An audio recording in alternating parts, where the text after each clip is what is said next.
Welcome to the Create Something Awesome Today podcast, where it's all about educating and motivating creative pros and entrepreneurs from around the world with simple and easy to implement ideas. And of course, helping you create something awesome today. And now, welcome your host. He is the founder of Awesome Creator Academy, a YouTube educator, and the biggest Star Wars nerd you'll ever meet, Roberto Blake. Hey everyone, and welcome to the Create Something Awesome Today podcast. This is your host, Roberto Blake, helping you create something awesome today. Welcome back. It's been a little while since we've done the podcast. Thank you everybody for supporting and the people who showed up for the live version of the podcast. And also a big welcome back to all the audio listeners if you've been keeping up with the audio podcast. Now, a little bit of housekeeping and some updates. We're going to throw on some jams in the background from my lo-fi channel, my music channel, Zen Buster Music, and that is also copyright-free music for creators and streamers, so be sure to check that out. And so enjoy that here in the background. Now, today, I want to talk to you about becoming a content creator. A lot of people I know have been messaging me. They're getting started on their content creation journey, and they seem to be kind of like still floundering or struggling or don't know, what to do. And I totally get that, and it does, it's one of those things that can feel very challenging when you just don't have a clue of where to start. So let me begin with a simple place. One of the first things I feel that content creators should do is reframe their expectations around whatever it is you're doing, whether it's YouTube, TikTok, Twitch. Those are the main content platforms where people are trying to build audiences and grow. Instagram and Twitter become, supplementary platforms to those main content platforms. And the big thing is, I feel like the TikTok generation especially has the expectation of growing fast. And I really feel like that actually hurts a lot of content creators is those expectations.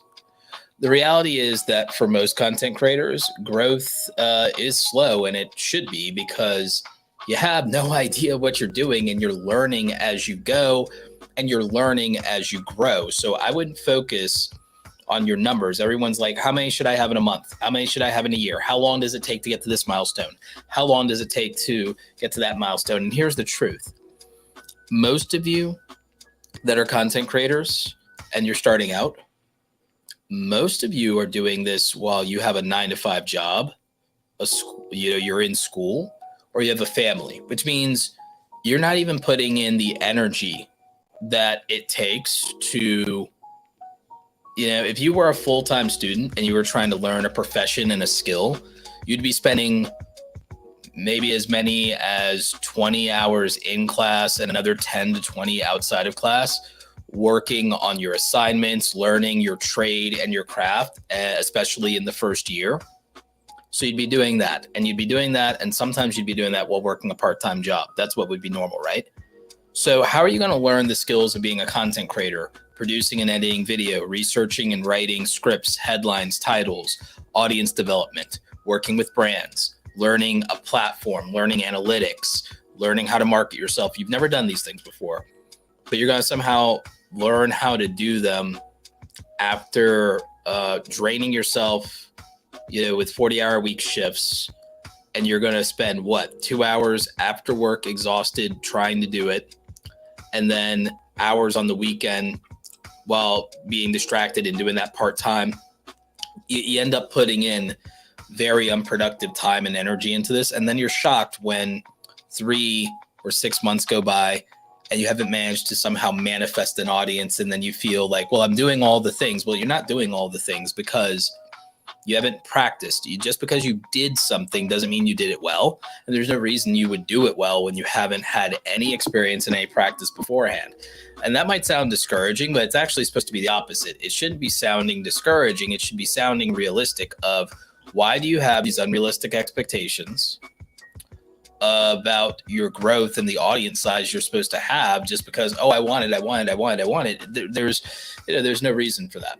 And by the way, people who are new, not only to content creation, but new to this podcast, these replays will be available. This will be available on the YouTube channel. On YouTube, you can just type in the Roberto Blake podcast. You can also type in Roberto Blake into Spotify, Apple, and anywhere podcasts can be found, or you can look it up by its actual podcast name, the Create Something Awesome Today podcast, which is also the name of my upcoming book. I have my first book coming out, which is called Create Something Awesome, How Content Creators Are Profiting from Their Passion. You can pre-order that in Amazon. The release date is August 22nd, but you can pre-order it in Amazon now if you want to support what I'm doing with the book.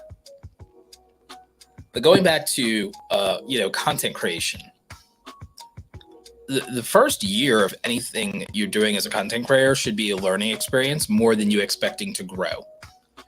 You don't know what you don't know. You have to learn to grow, and you have to spend time actually developing your skills, because an audience is going to want quality content. And there's no reason why in year one you should be able to make quality content. The creators who do that, it's not their first rodeo. They only look like overnight successes. But there's rarely anybody on YouTube who is a true overnight success. They had tried it before when they were younger. They had experience with camera gear. I mean, if you want to look at somebody who seemed to blow up out of nowhere very quickly, you could look at Eric Decker. Eric would gain like $1 million in a year, but he already was a wedding filmmaker and cinematographer, and he was already familiar with YouTube. So not really, like, compared to a lot of you have not spent years doing a wedding filmmaking business, doing wedding filmmaking and photography. You guys don't have 2 or 3 employees you can borrow from payroll to help you with your YouTube dreams, while also having, being able to put yourself on payroll, take $75,000 and say, okay, I've got some runway and I'm going to go and spend a year trying to grow a YouTube channel and trying to blow up. You don't have those advantages.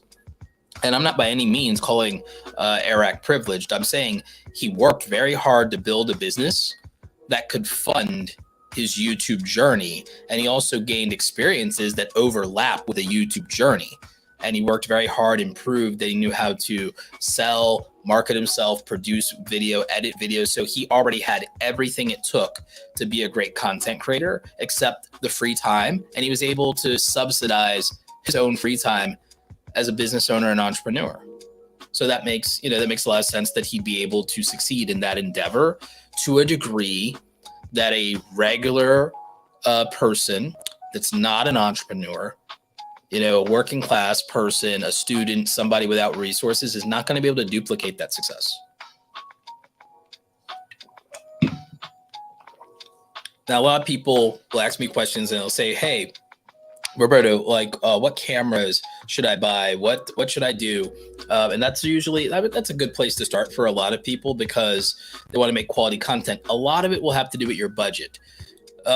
One of the more budget-friendly options is the cameras that I use for my side angles. So the angle that you're seeing right now is my left angle, and this is the Sony ZV-E10 with a 20 millimeter lens. If you're watching the video podcast and not just listening to the audio, that is my secondary camera. It's the one that's to my left and not straight on. That camera is about roughly $600, $700. The lens is about $200. And then if you want to get a good wireless microphone for it, you get Deity Wireless for about $160. That'd be a good place to start. And then with wireless, no matter what you're doing or where you are, the audio is consistent, so it's not as hard to edit. And so for just about $1,000, if you get that, and then you spend another $100, $200, maybe even $60 getting maybe something like an aperture light that you can mount on top of it, or something like that. Or if you're going to be stationary, you spend $80, you get a ring light, something like that, or you get a Elgato Key Light Mini. Do one of those things, it's about another $100. So for like $1,200, you'd have a YouTube setup, and it could also be your live streaming setup, and it would look like high quality YouTubers that have thousands, if not hundreds of thousands of subscribers, because you'd have your blurry background look. You have great autofocus. You have a flip screen. You have good audio. It can be used for vlogging, streaming, talking head. Anything you really need to do could be accomplished with that for the most part, as long as you have enough light. And you can, like I said, you could buy light for about $100, $200 worth of lights. And then you're pretty much competitive on a budget, close to what every big YouTuber's setup looks like. And it'd be a step up from your iPhone. The quality is higher. It makes you competitive from day one if you do that. Not everyone needs $1,000 to invest in their YouTube startup journey, but but $1,200 would make you competitive with the best of the best of the best right out the gate. Now, this is why I say that someone who has a photography background or is already using freelance photography, shooting weddings, doing wedding filmmaking, side hustling, taking portraits for lawyers or for Instagram models, someone side hustling has an advantage because they have the camera. They're making money with the camera already. They can justify the expense, especially people who, they go out. What a lot of YouTubers do is they'll spend $1,500 to $2,500. They'll do it on a credit card, usually an Amazon or an American Express or a PayPal credit card, and they'll finance their YouTube journey. Now, I'm not a fan of going into debt to do YouTube or content creation or Twitch or streaming, but a lot of people do it. But I will say that if someone is side hustling and they're doing videos for real estate agents, they're doing videos for their local small businesses, they're editing for another content creator. So they bought that $1,000 laptop and they're editing for another content creator or another small business, or they're doing gigs on Fiverr. That's how they justify it. They finance it and they pay it down. That's the secret. And what it does is they have good equipment that they're going to be using for the first 2 to 3 years of their career. So this expense is spread out over 2 to 3 years. They pay it down a little by little on their credit card, and they do it not with the money they're making off their AdSense or off of their Twitch stream right away, because they're not making money right away. They do it by freelance hustling with that same gear. So just understand that that's how people are financing their YouTube journey. And it makes sense from the position of, well, what would you have to do if you were starting a career in the workforce and you were, you had to buy the tools of your trade, or if you were in college, you take out Pell Grant or student loan money and you have to buy tools and materials and things when you take out your student loans, and you have to get supplies. When I was a graphic designer, I had to get an X-Acto knife, radiography pens, a cutting board, these other tools, a T-square. There were a lot of things I had to buy. And in my case, I didn't I didn't have a scholarship. I didn't do Pell Grant, and I didn't have student loans. So I worked at the mall, and I had to pay for all those things, cash. And so that's what I did. So it's very similar. It's very similar. And I know it doesn't sound accessible, but I'm saying it's $1,200, $1,500 to be competitive. And that also presumes that you have either an iPad to edit on, a laptop to edit on, or a desktop to edit on, which is pretty common if you're already, on the internet in that way. So again, to a point that a longtime friend of the show, Chantel Hills, is saying here in the chat, is that if you train as a chef, you need your own knives. That's absolutely true. So again, this is not different than starting a career in photography or being a musician or being a DJ. You're going to need the tools of your trade. And yes, you could start with your phone. And there are plenty of creators who do that. I'm just letting you know that it's a little more work with that resource, and the phone has its limitations and its problems. It's capable of making serviceable content, serviceable live streams, but again, it's not competitive. And YouTube and content creation, as you all know, is becoming more and more competitive year after year after year. The goalpost and barrier to entry to be competitive is shifting all the time. Now, if you're not in that place in year one, I'm at least giving you a goal to say, hey, I could start with what I have, and I'll give you a budget solution that's half of that, by the way. But again, you're going to end up, you're going to upgrade, you're going to have to buy things again. So now, yes, you could start with something. I can give you a $500 version of this, but you're still going to take that $500 version, and then you're still going to end up having to buy this $1,200 to $1,500 version at some point. But I will say that something you could do is you could get something like the Elgato Facecam or a Logitech webcam. but the Elgato Facecam is definitely better. Those are between $100 to $200 for a webcam, and it's at least still better and more dedicated of a camera than your phone. So that's actually going to help considerably. And then you could have a streaming setup like this. So you could get a $100 microphone, a $100 to $200 webcam, and then maybe you get an $80, $60, or $100 light. And so all of a sudden, that's less than $500, and that's still a dedicated setup, but it's stationary for the most part. Or if you have a laptop already, it's a little better than stationary. If you have a laptop, it has some mobility to it, but that's what you would be doing. And at least that's something. And it's still a little bit better than your phone in a lot of cases, especially with the dedicated audio source. That's going to be better than your phone having a dedicated microphone. So you could do that.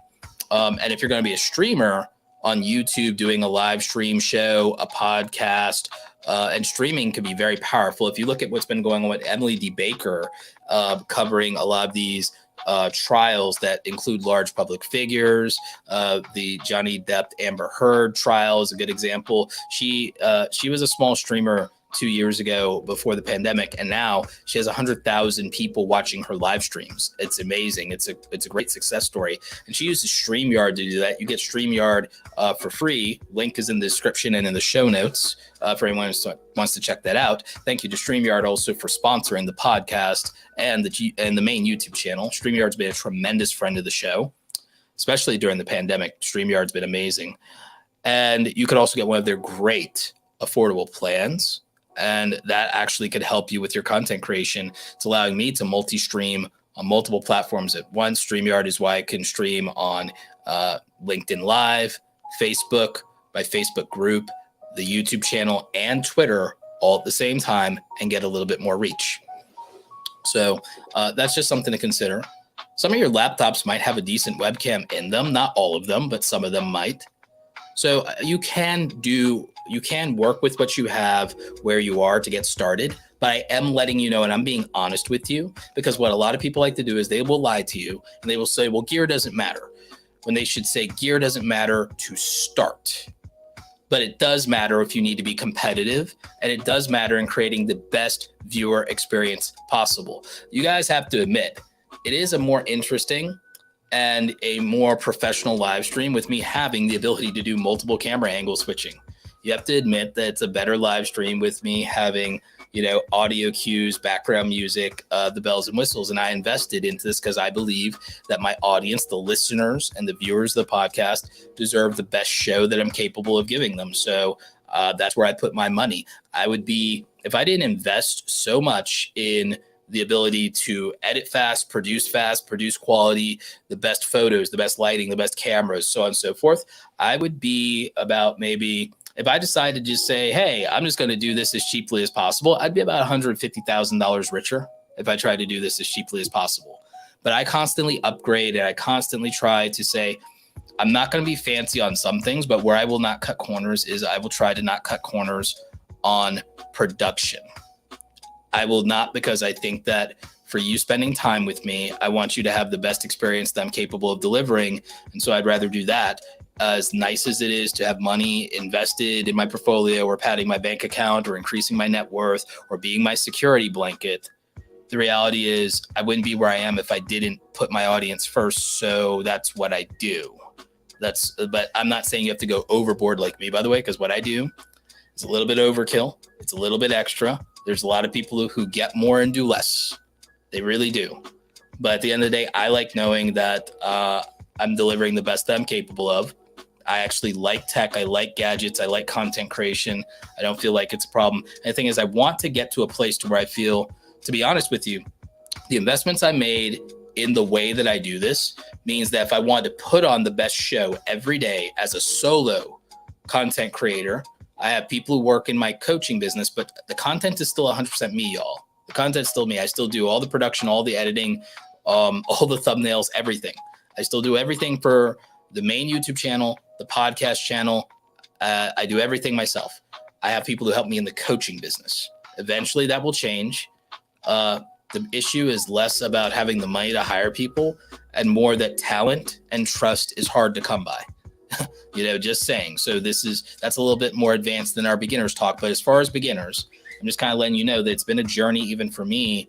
And that what I learned is when you buy better tools, you're faster. When you buy better tools, you're faster, you're more confident, and you don't have to redo your work over and over, which means you don't waste energy, and then you don't get discouraged that way. So having good tools, reliable tools, where you're happy with the quality and you don't have to edit as hard. That's what investing in the tools are. You have to work harder and you have to spend more time. If you shoot stuff with your phone, a lot of times you're going to spend more time trying to catch up to somebody who shot with a camera and feel like, why is my stuff not as good as theirs? So the thing is, I'd rather spend less time editing. And I can spend less time editing when I use better production tools.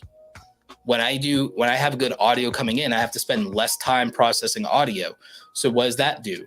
That shaves 45 minutes to an hour and a half off of how long it takes me to get a video out because I decided to invest in a good microphone. That's the difference. If I have good lighting, it means that there's less of a chance that my video quality ends up bad or autofocus ends up being an issue if I have a good lens. So I buy a good lens so that I have less chance of autofocus issues and I can have the look that I want for the videos. And so if I don't have to worry about, I have a flippy screen or I have a monitor, having a flippy screen or a monitor means I can reliably say that the footage was good, it was clear, and it was in focus, and I can know that it's going to come out good. Having cameras, I spend more on cameras so that they don't have a record limit, so that I know, it recorded everything that I wanted it to record, right? So that's what I do. And so that's important to me. So I invest in these things and I spend the extra money on gear, even though people would say it's mad extra and it's wildly expensive or that's too extravagant for doing content on the internet. I actually take some pride in knowing that right now you're getting a better quality of live broadcast than some people who satellite into CNN on the news, have a lower level of broadcast quality, lower level of audio quality, are less well lit, less sharp, and less in focus. I am glad and happy to be able to beat some of the content that's on mainstream television when people satellite in from their living room to be a guest on a talk show or CNN, that I'm beating them. There's some pride in that, and I feel like you as viewers deserve the best I'm capable of. And it pains me that the people with nearly unlimited resources don't go as hard in the paint for a viewer experience as I do. So I'm happy to do it. And I'm happy that having your support as an audience, both in attention and financially, everybody who super chats, everyone who joins Awesome Creator Academy, everybody who does coaching calls with me, everybody who super chats, everybody who donates, everybody who's a channel member. All of that has put me in a position to where I can make the best content that I'm capable of, make it as competitive as possible, make it as quality as possible. And I look at every piece of the viewer experience. And so if you're a beginner creator, that can sound mad intimidating, but that should be what the ultimate goal is. The ultimate goal is not a follower count or any of those things. It's to be able to take pride in your work and to get to a place where you can do it very well, do it with confidence, do it with as little strain on yourself as possible, and by delivering that quality, getting to a place to where if you want it to be full-time and you want it to be a career, it can be a career and it can provide for you, provide for your family, and be something worth reinvesting into. And so that's where you ultimately if that's where you want to see yourself, then viewer experience matters. And again, you can do it affordably to start. And where I would start is the microphone. I would start with the audio experience, if anything else, because audio is the thing that becomes unbearable if it's bad, more than video itself. Audio, if it's bad, it's unbearable. So if you're going to do anything, swear to God, if you're going to do a live stream, go out and buy a good microphone. Get something like the Rode Procaster, or it's like $100 microphone. Get $100 to $200 microphone. Save up, take an extra shift, do a side hustle, get yourself a good microphone. You can work with whatever camera you have. You can even work with your phone, but get a good microphone or get a phone accessory that's a good microphone and get the audio to be as good as possible first. So start with the audio. The next thing I would do after the audio is don't be beholden to the time of day and the sunlight and natural lighting. Go out and get yourself a good light, and you can get a good light you get a decent light for $60 to $80, but I think you should spend $150, $200 and get one or two good lights or a good lighting kit. So if I was going to spend $500 as a content creator, even if I'm just going to if I'm going to main my phone or a webcam or a laptop camera or anything, I'm going to focus on audio. I'm going to focus on lighting so that I can control video quality will improve directly as a result of lighting. And then audio quality makes everything more watchable and makes it a better experience. And so you get that right, you've gone a long way already. And then you can focus on things like either getting a webcam or an actual camera, and then you can save up for that. But if you at least can do audio and lighting, that's going to drastically improve your content. And the thing is, from a technical standpoint, from a technical standpoint, that's also going to be an issue.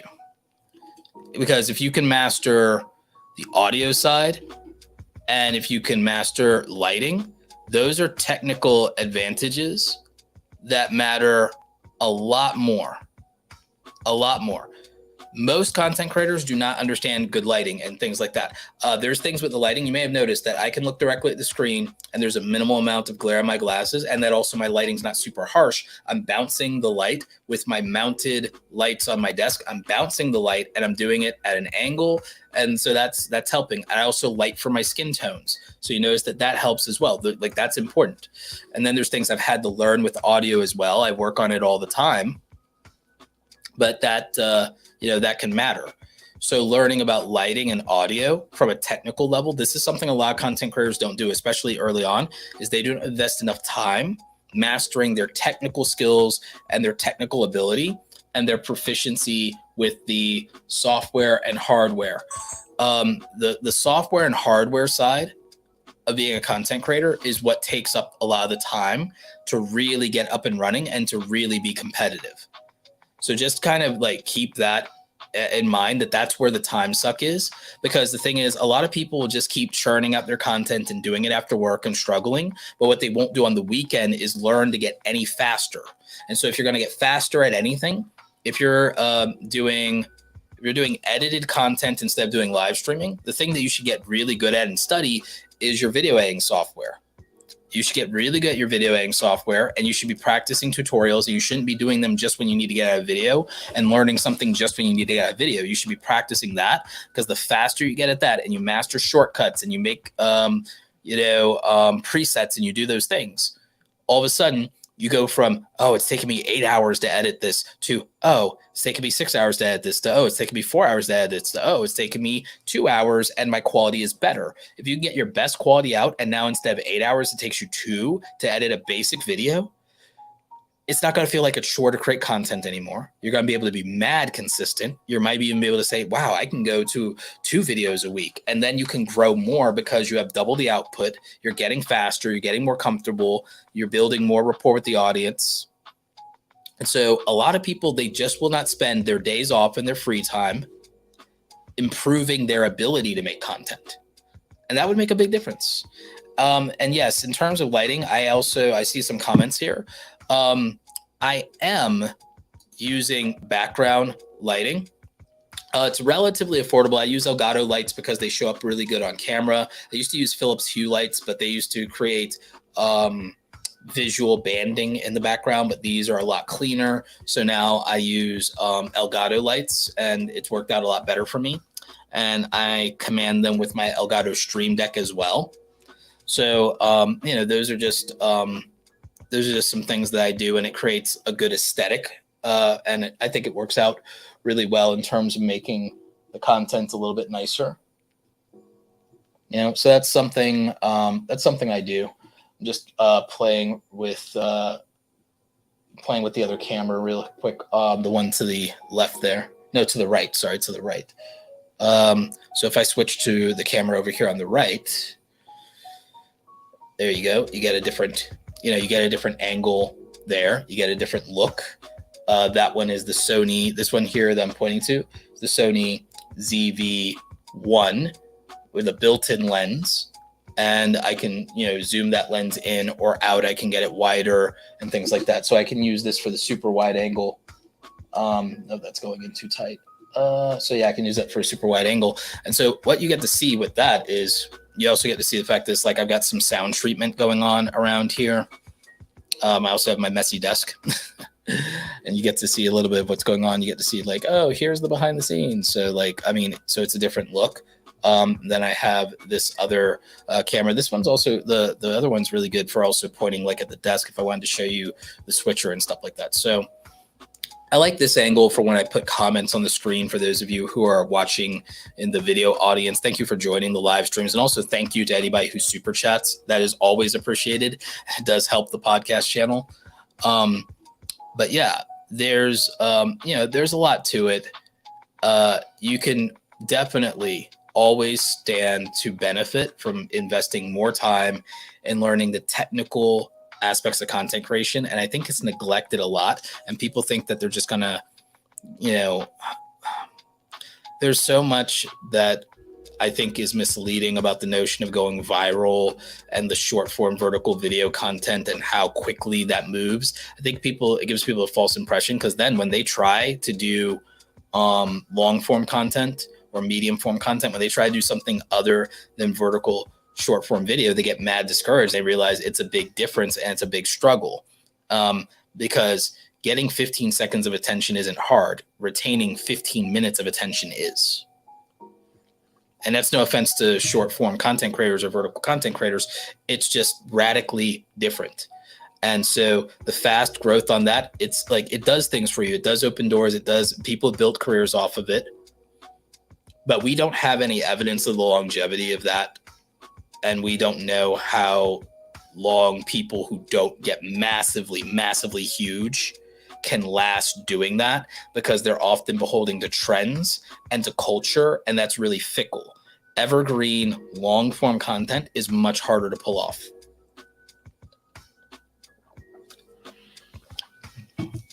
But the barrier to entry, feels a lot lower.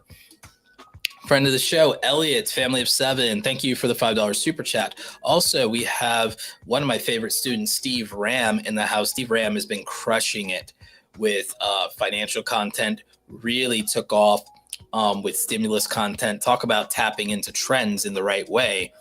Steve, you're welcome to come on the podcast. Not tonight, but we need to do an interview. We need to talk about your story and your success. But like, Steve's crushing it and was able to become a full-time content creator and dramatically change the trajectory of his family's life. If you go check out his channel, if you go check out Steve Ram.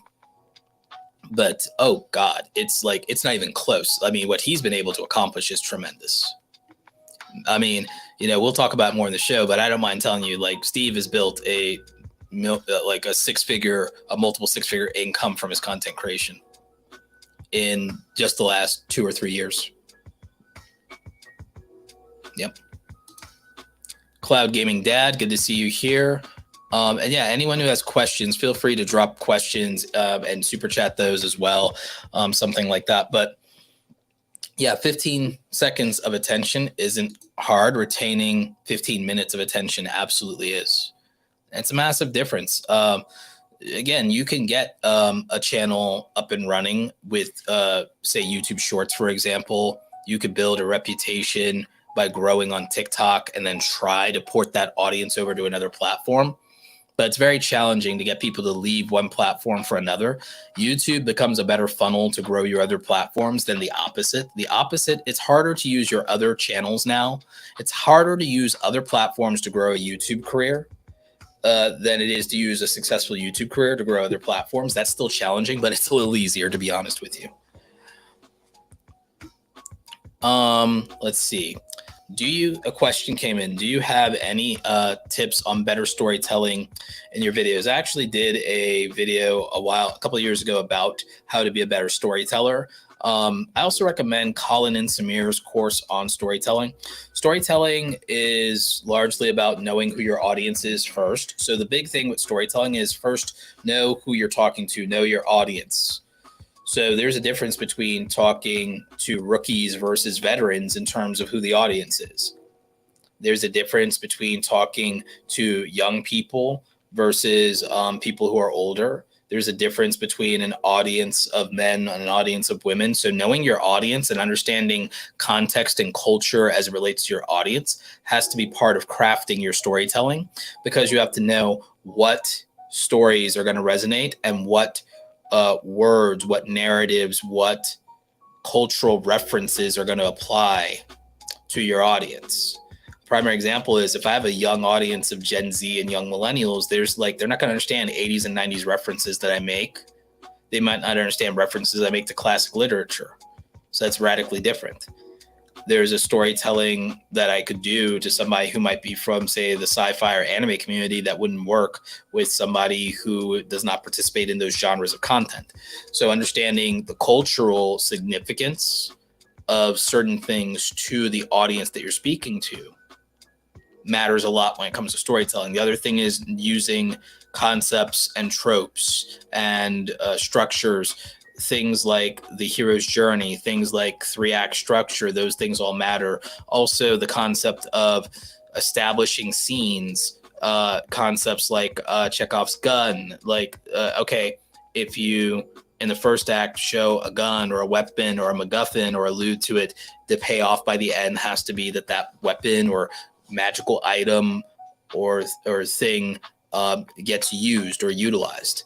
There has to be that payoff, right? So that's part of storytelling. The other thing is creating and establishing stakes. Creating and establishing stakes. Like, let's say the reason that Mr. Beast content works is because up front he establishes the stakes and you're trying to get to the payoff in the story, but he creates also little subplots and side quests along the way to re-engage you and keep you intrigued and keep you interested.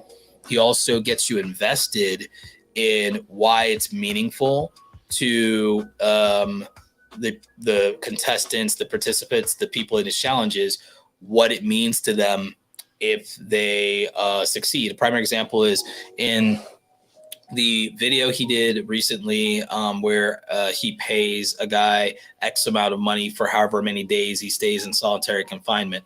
I think it was something like $10,000 for every day he stays in solitary confinement. He wanted the contestant wanted to propose to his fiance. He wanted to buy her a ring. He wanted to put a down payment on a house. He wanted to move in with her. So the thing is, there were some stakes here of like, okay, this money can change this young man's life forever. This can start him and his, girlfriend off with their new life. And then you get to see him propose to her and say yes. So there's all these interesting plot points, but then the ultimate payoff is how long can he last? That's the curiosity. How long can he last in solitary confinement by himself? And also, okay, is the girl going to say yes to the proposal? Of course she is. But also we want to see, well, what's her reaction going to be? What is it going to be? And how much money are they going to be starting this new life with? It's like, so you have these interesting things that make it more interesting. So there's that part of it. So those things are to be considered in terms of your storytelling. And since I make education content, you could argue I have some executions of storytelling within how I approach some of that. And you can look at my videos and you can see that there is a structure and that I do have formats, varying formats in some cases. Even the way I do the podcast is conversational, but there are storytelling elements or devices used in it. When I do public speaking, I do storytelling. But again, if you are a really good crash course in storytelling, I recommend Colin and Samir's course. So definitely make sure you check that out. Carrot Juice Podcast with a super chat donation. Thank you for the $9.99. Carrot Juice says, I like your new setup. Looks crisp. The podcast is a breath of fresh air filled with dense evergreen knowledge that I really appreciate. Positive vibes, sir. Thank you very much. I appreciate you, Carrot. Very good.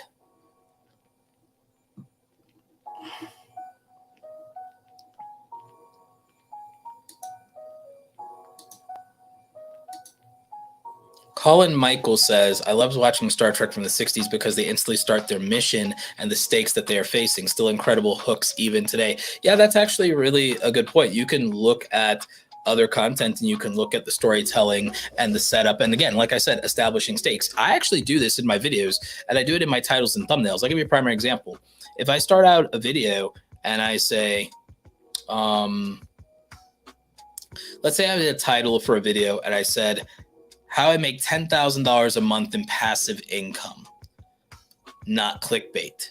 Well, that's already an intriguing title. And it's like I've established stakes. It's like, is he legitimate? That's where the stakes are. Does he actually have a way to prove that he makes 10,000? And can I do it also? Is what he's going to say realistic? Is this going to be, or is this going to be some fake guru BS? And so again, there's intrigue, there's stakes, there's a payoff, there's a desirable outcome. So even in a how-to video, you can see that I'm using some aspects of storytelling and I'm establishing stakes. And so in a video like that, I'll go and I'll start something like, I'll show you exactly how I would intro a video like that. So here's like how I would kind of do an intro. Let's also switch up the music.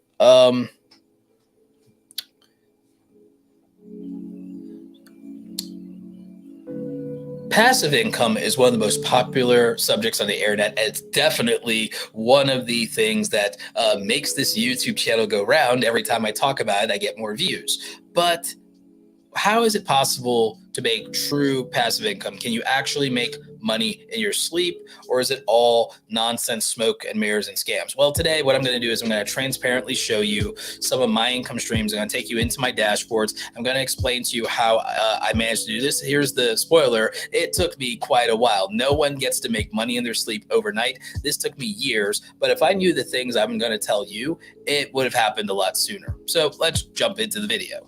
See, that's my hook, if you will. That's my 20-second hook and pitch for starting off a video. And that's my intro to set up stakes, establish some of my credibility, acknowledge the skepticism of the audience when they click the video, and re-engage them. And it makes a good point. Okay, he says it took him years. Well, how many years? And he says, well, if he knew the thing he's going to teach us, it would happen sooner. So yeah, I kind of want to know that. And I want to know how long it would take, why it took so long, what's realistic, what's not. He says he's going to show us the dashboard. Okay, most people don't do that. That's cool. All right, well, how does this work? Okay, I can keep watching here. I'll give him another minute, 60 seconds, 90 seconds to get to the point, see if I like what's going on. Okay, and so then I would probably structure the video in thirds. The first thing I would do is, okay, let's look at what my passive income streams are, how much they are, qualify that it is the $10,000 I said it is. Okay, now let's look at everything I had to do. So Act 2 is, here's how long that took and everything I had to do to get them to those levels. So that's Act 2. Act 3 is, okay, here's what you need to know that would allow you to replicate this at a faster rate than I did, and here's what qualifies for it. And therefore, at the end, you now know, okay, it's possible to make that or get close if I do these things. So that was the moral of the story and the payoff. And here's the mistakes Roberto made. That is the cautionary tale, the lesson, the moral, the narrative. And so that is my storytelling structure for a how-to video. That's my storytelling structure for a how-to video. You know, because my storytelling structure to a how-to video is that the hero in that story is theoretically you, but I'm the wise old wizard reiterating my lived experience and passing it on, because the hero of my story is actually you, because I'm the mentor. I'm the wise old wizard. I'm Gandalf. I'm Obi-Wan or the Emperor or whatever. I'm the person who's already had the experience. And now I'm reiterating, if I were young again, here's, what I would do.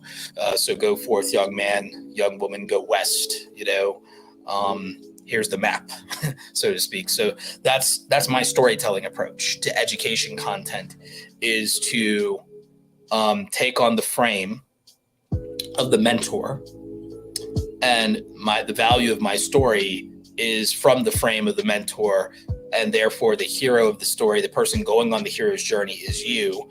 I give you the 3-act structure of, here is what I achieved in my endeavors. And then, okay, here was the process of the endeavor. Here was the adventure. And then here is what I did wrong and what you should do instead, and learn from my mistakes. And therefore, that's my 3-act structure of education-based storytelling, is here's the desirable outcome or the undesirable outcome. If I'm given a cautionary tale, like if I go, oh, here are 7 things that'll destroy your YouTube channel. And then I go, okay, here are the 7 things that will destroy your YouTube channel. And this is bad because then all these terrible things will happen.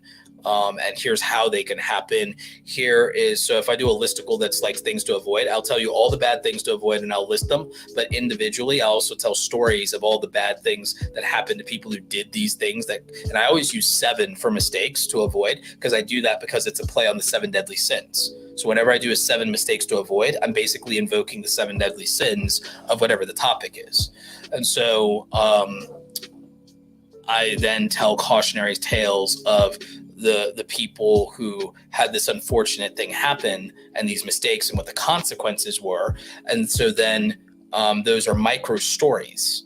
Okay, so then they're self-contained cautionary tales. And that's another format of storytelling is here's this terrible thing.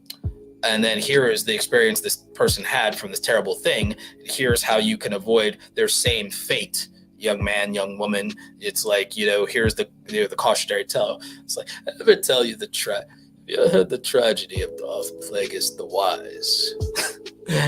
So that's how that's how I usually go about that. So that's a different format of storytelling where I'm then telling micro stories by, again, invoking the 7 deadly sins of a topic and giving you micro cautionary tales, but still is 3 beats, because it's like, here's the bad thing that happened. Here's an example of someone it happened to. Here's how to avoid their fate.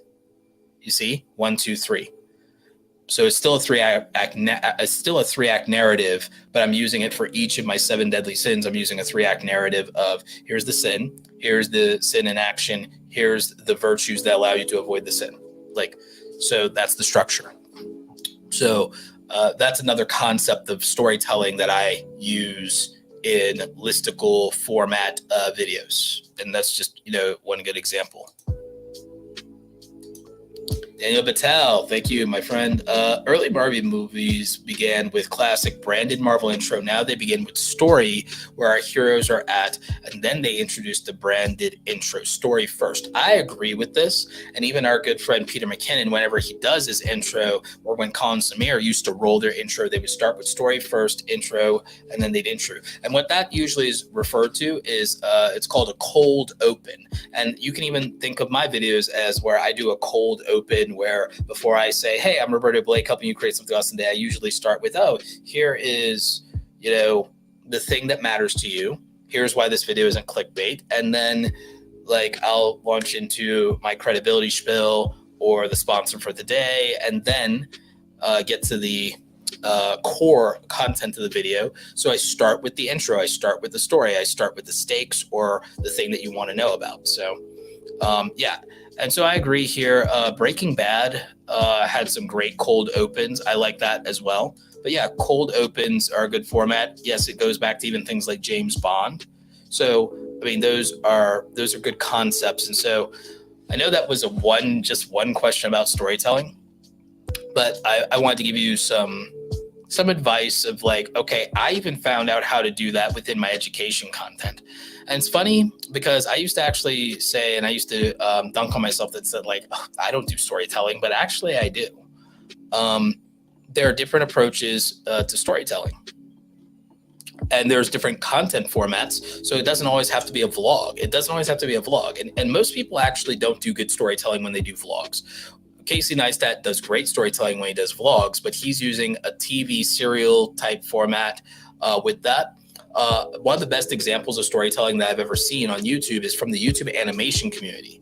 The YouTube animation community does great with storytelling in their storytime videos. My favorite is probably Young Don the Sauce God. He's one of my favorite creators. He's Jamaican. And I have that in my family as well. So there's a little bit of that. And I love his content so much, and he's blown up big time. And I've actually done coaching with him.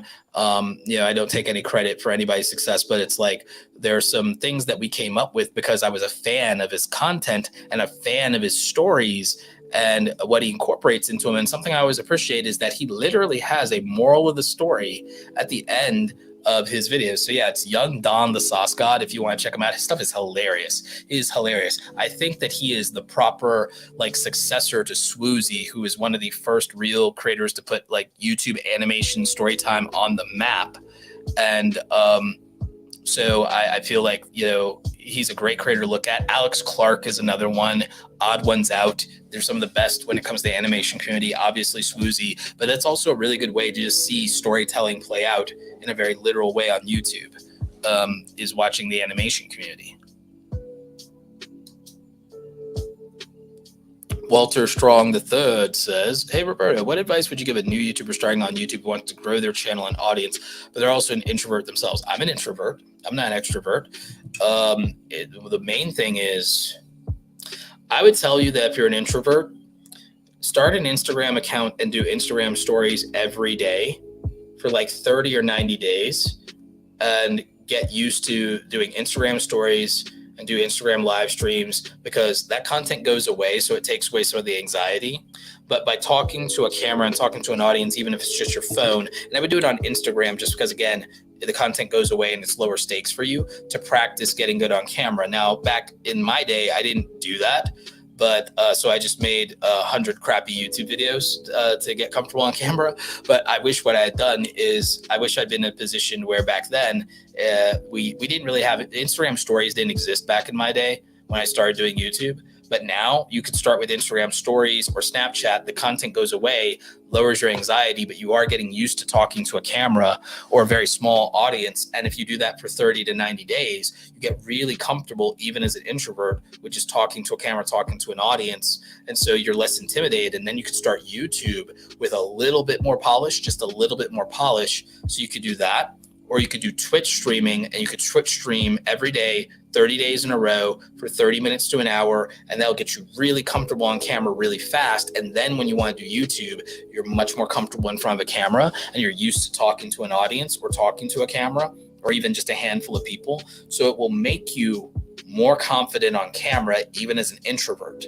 As an introvert, you also have to figure out managing your energy.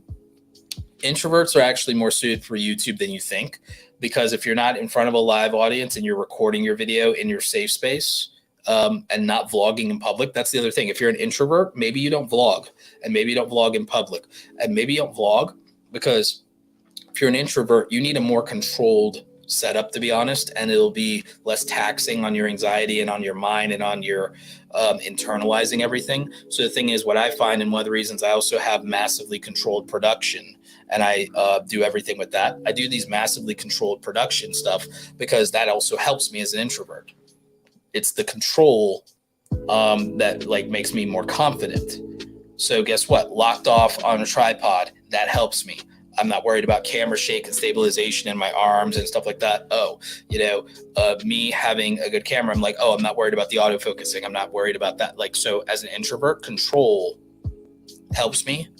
So controlled lighting, controlled audio, controlled autofocus, quiet environment. So I also think filming when no one's around, if you're an introvert, matters. I think filming when no one's around. So film either early in the morning before everyone gets up, or late, or like after everyone's asleep, or while everyone's at work or at school or on a day off. Send people out for an hour and film when it's quiet. That'll help you. Film when no one's around. Don't film in public right away because it's too much anxiety. You can practice with Instagram. That helps a lot. And just having control over everything will make it easier for an introvert to make content. So that's definitely part of my advice. The other thing is getting comfortable on camera, and also talking about things you're very passionate about helps as you're an introvert. Because even if you're an introvert, if you're passionate about the subject matter and you're also speaking about subject matter that you care about deeply, and you're also confident in talking about, then that helps a lot. So the other thing is to just like try to ignore a lot of whatever criticism you might get. If you get any criticism, just ignore it for the most part, because you're just starting out. Just know that, okay, I'm starting out, like low expectations here. I'll get better. I'll give it time, so that helps.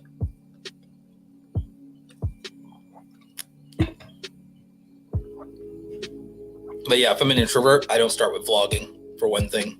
That's for sure.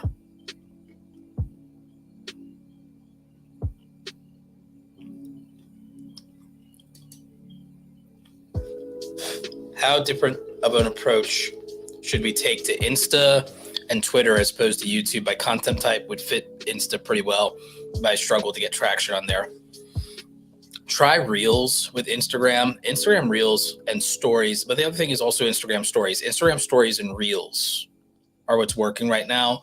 Post some good sticky things for your feed in terms of photos as well, sure. But the real thing right now, Reels is what's popping right now, and stories still actually is the most important thing in Instagram as far as I'm concerned. So that's something. Twitter is much more about engaging in communities and existing conversations. I would say also participate in other people's Twitter spaces, raise your hand, have something to contribute that grows you in Twitter and that can help supplement things and help people be aware of your content. So that's a little different. Live streaming on Instagram actually still is a thing. If you didn't know that, like that still helps a lot with the algorithm, and they're pushing that as well. But YouTube is evergreen. All these other platforms are not as evergreen as YouTube. So with YouTube, you have to think of it almost like television or Netflix or a catalog in that way. And content can still be good 6 months or 6 years later, believe it or not. So you want to plan for that. But some people don't. Some people chase trends. I prefer evergreen. Other people like to be trendy. I'm too old to be trendy. I'm 30. I'm going to be 38 this year. I'm too old to be trendy. I'm too old to chase like viral stuff and nonsense. I mean, you're technically never too old for that. I mean, there are plenty of older content creators that are getting in on trends and things like covering scandals and court cases, things like Amber Heard, Johnny Depp. So that's fine. And like, if it's your temperament and your personality, I know who I am, and I know I don't like things that are trendy. YouTube, Boxing Central asks, what happened to Clubhouse? Clubhouse is still popping, but not for the masses, but it never was meant to be honest, in my opinion. Clubhouse has been great for people who built connections and real relationships during the pandemic. So now people with Clubhouse, they have these great friend groups. I'm part of Coffee Talk with Viper. And so people use Clubhouse for like friend groups and also late night chats. Some people use it actually to double dip with their podcast. Some people use it for call-in shows for their podcast. So again, Clubhouse is niche now, which is what it should have always been. See, everyone thinks that every platform has to be the next big thing, but you guys, Twitch isn't even that big. Think about it. Twitch is not even that big. TikTok is much bigger than Twitch. Instagram is much bigger than Twitch. Twitch is still, but guess what? As far as top platforms for content creators, Twitch is still a top platform for content creators. It has a fraction of the audience that YouTube does.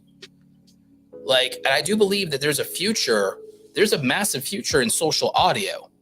People just haven't fully come around to it. And then there was like a lot of it was instigated by the pandemic, and Twitter is so big that it's popping with Twitter Spaces and social audio there because people already had audiences there.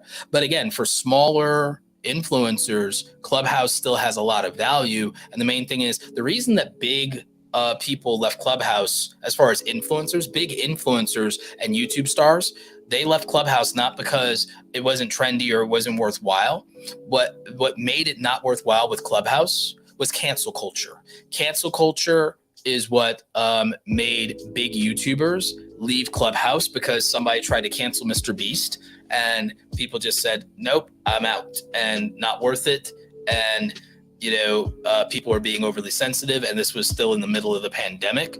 So the big creators that were starting to do stuff on Clubhouse regularly, there was a point where every single night on Clubhouse, some big YouTuber was doing something. And right after people tried to cancel Mr. Beast, for nothing, by the way, people are like, nope, Clubhouse is a liability, because what happened was people started clipping Clubhouse conversations, which you're not supposed to do, and you're not supposed to record without people's permission, and they were using it, and they were feeding cancel culture at the height of cancel culture, and cancel culture killed Clubhouse for big YouTubers, so big YouTubers don't touch it anymore.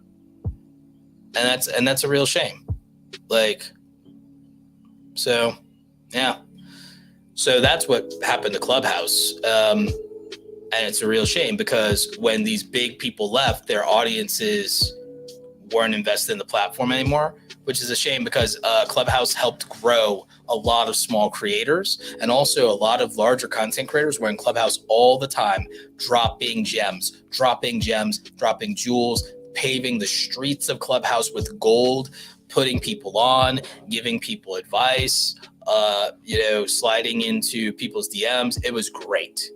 While it lasted, it was great while it lasted, but we can't have nice things because people don't appreciate them, and people don't respect the opportunities, and people think that the answer is to make their name off of the back of somebody else's downfall, which is a real shame that that's how it is.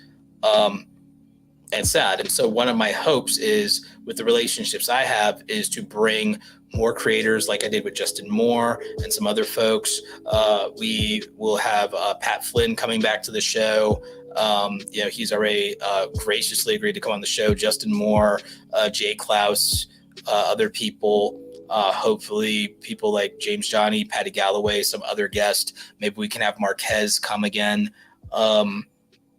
Would love to have some of my friends, more female content creators, people like Sarah Dici, so many others that there's just a lot of creators. I have a list of 100 creators, and that's why I'm spacing right now, is like my brain's trying to process this list of 100 people while it's also past my bedtime.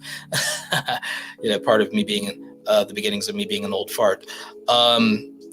There's a list of 100 creators that I want to bring onto the podcast in the coming weeks and months. I also want to start doing the podcast multiple times a week again. I think we're going to get there. And so my hope is that by bringing content creators on to chop it up with me, we can have them sharing their experience, sharing gems with the community, giving a lot of knowledge and experience and a lot of the inside baseball and things you don't normally hear from them, because you get to hear from the people in the creator education space like me quite a bit. But unless it's an interview with someone like me, or they go on one of these other podcast channels, or they go on Colin and Samir, you don't get to hear the inside baseball, the behind the scenes of the creator economy and creator businesses. So I want to bring content creators on that are large, that can give you a lot of value. I want to bring on mid-tier creators, full-time creators, small creators that are making thousands of dollars and are all about to go full-time, and give you their perspective, because I want people you can learn from. I'm also going to bring on creator economy startup founders. I'm going to bring on, if they'll let me and I get permission from their lawyers, I'm going to bring on people who work at the platforms in social media. I'd love to bring on current and former employees from these platforms. I have people I can reach out to who used to work at Instagram, Google, Facebook, YouTube, that I could bring on to the channel. And so I know you'd love to hear from them. I know you'd love to ask them questions and pick their brains, because I think it's important to understand some context. They're not going to say anything that breaks any NDAs or contracts, but it's important to understand the perspective of the platforms and the people who work there and what the experience is, and then that they do listen and what they do hear from us and how that's internalized, and get a little bit of the inside baseball of that. I want to bring on brands, so they can tell us, what a brand wants, what a brand wants, what a brand needs. And you can actually hear it from them and hear, well, what do they want from you in a deal? What makes them give a small creator a chance? What makes them give a big creator a chance? What is disappointing? What is not? And so on and so forth. So that's something that I think is radically different. I think that's something that's radically different.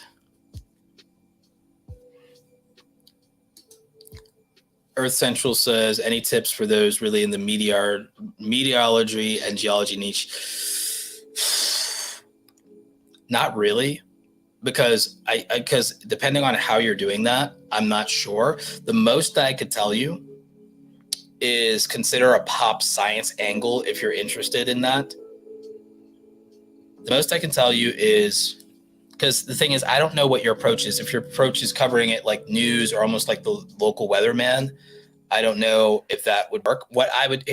All I can tell you, my only advice without coaching you and diving into your channel, the only advice I can give you on doing something like meteorology or weather or geology is to take a pop science angle and look at things like Veritasium and SciShow.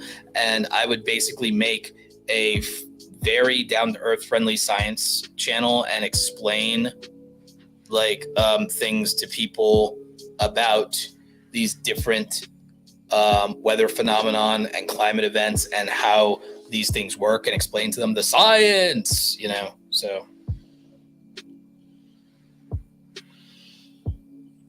your gimmick is covering like news as soon as the event happens. I mean, if it's covering it as soon as it happens, I don't know if you can almost use a storm chaser type angle. But the thing is, like, the news angle of that like means you have to be like on top of it all of the time, and that the content doesn't have any evergreen value, not really. And so basically you're filling in for the same thing as the weatherman, their own local weatherman, which I'm not sure how well that works, to be honest with you. And because it feels like a lot of pressure to make that work and to compete with the local weatherman, if I don't have a green screen and I'm not doing that, and I'm not just if I can't basically do like how Philip DeFranco became the YouTube news guy, if you don't have the ability to become the YouTube weatherman, it seems like a very uphill battle.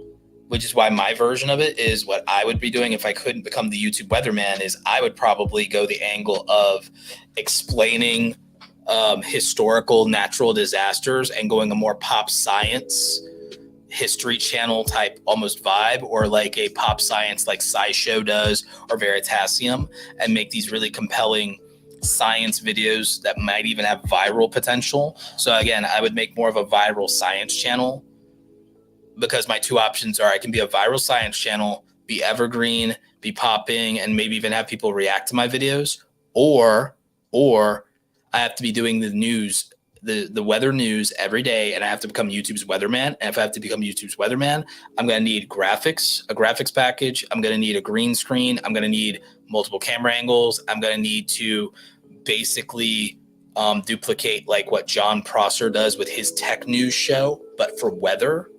And then I have to figure out writing headlines like a boss. But like you said, it's worked really well so far, and you do other series where you cover random volcanoes and their history. Okay, so I would try to like take a pop science angle to the volcano stuff, because that's super interesting.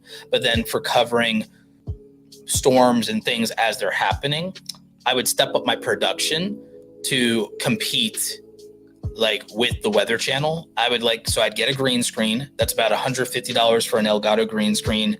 I'd probably spend $200, $300 to $500 in make sure I have good lights. I'd get at least one really good camera. And so basically I would then look at John Prosser, who does Front Page Tech, and he does a tech news show with bad jokes, and I would become a very sarcastic, satirical, have some funny jokes, be a personality, but also a weatherman, and basically become YouTube's favorite weatherman. And so I would basically become some combination of John Prosser and Philip DeFranco, but in the weather and meteorology niche, and that's probably how I'd do it.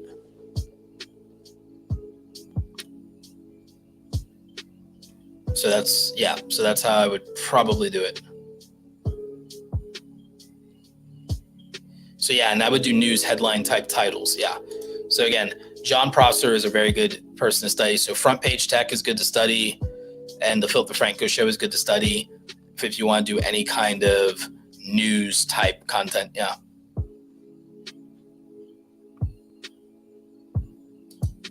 Yep. So that's my best advice. Then that's a super niche specific thing. But what I think I was able to do is, you want to focus on meteorology, but meteorology is just news. So I was able to kind of get there with like, okay, so how do I make a good news show? And the way you make a good news show is you got to write news style headlines. So it's got to be those same type of newspaper and article headlines. And then from a production standpoint, to make it interesting, you got to have a graphics package. And I think you got to go green screen for that to really pull it off. And that's what I would do.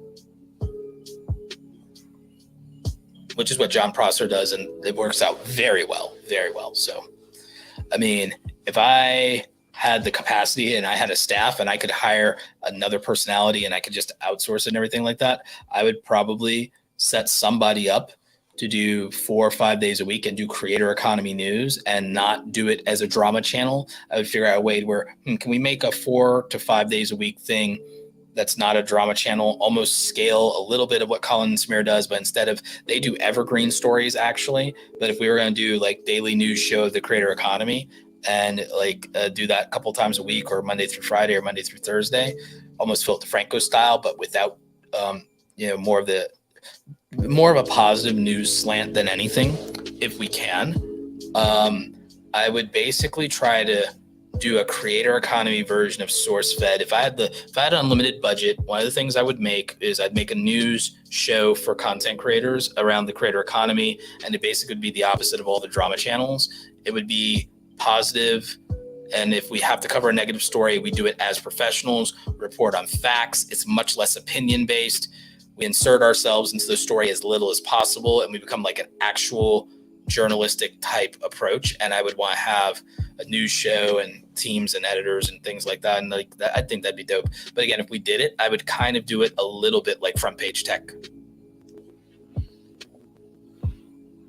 I would just have to find it. I still might hire somebody and do that. I just need a damn host.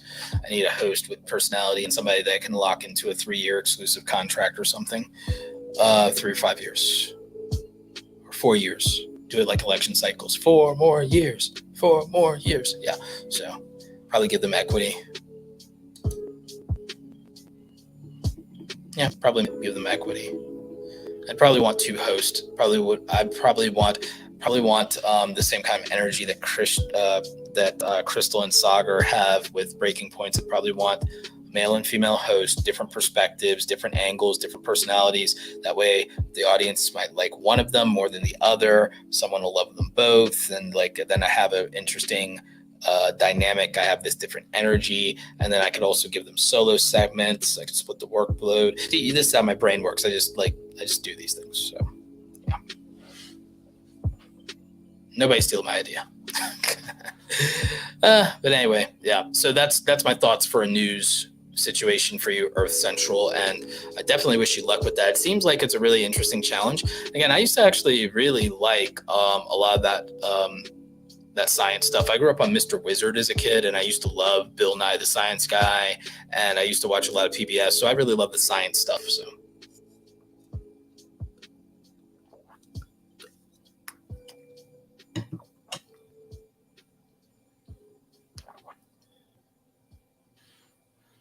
I think it's dope if you want to do a series where you get other YouTubers involved and you chase storms. But I think that should be an exclusive series that's only for paying channel members, because then that's a really good enticement. That's a really good enticement for paying channel members and exclusives. Something I've been thinking of doing for the main YouTube channel is, for this podcast channel, I've been thinking of setting up some segments where channel members can call into the show, and that would be cool. But for the main channel, I've been thinking of doing even private streams and letting people come on and and making that an exclusive members only type club. So that's something I've been thinking about. I think that sometimes you can make really high-end stuff that can be members only, and then that's a good enticement for that. And then that gives you a really good baseline of support as a content creator, is to have your true fans that sign up for a membership and they get exclusive content. So I think that's definitely an angle that can be pursued a little bit more.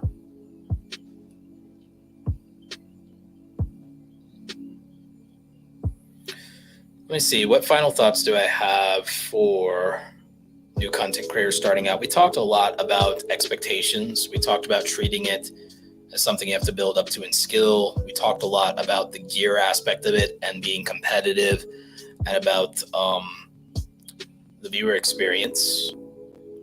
I guess I can close out with a few final thoughts on how to actually grow. I think the hardest thing is that new content creators are intimidated with the idea of standing out.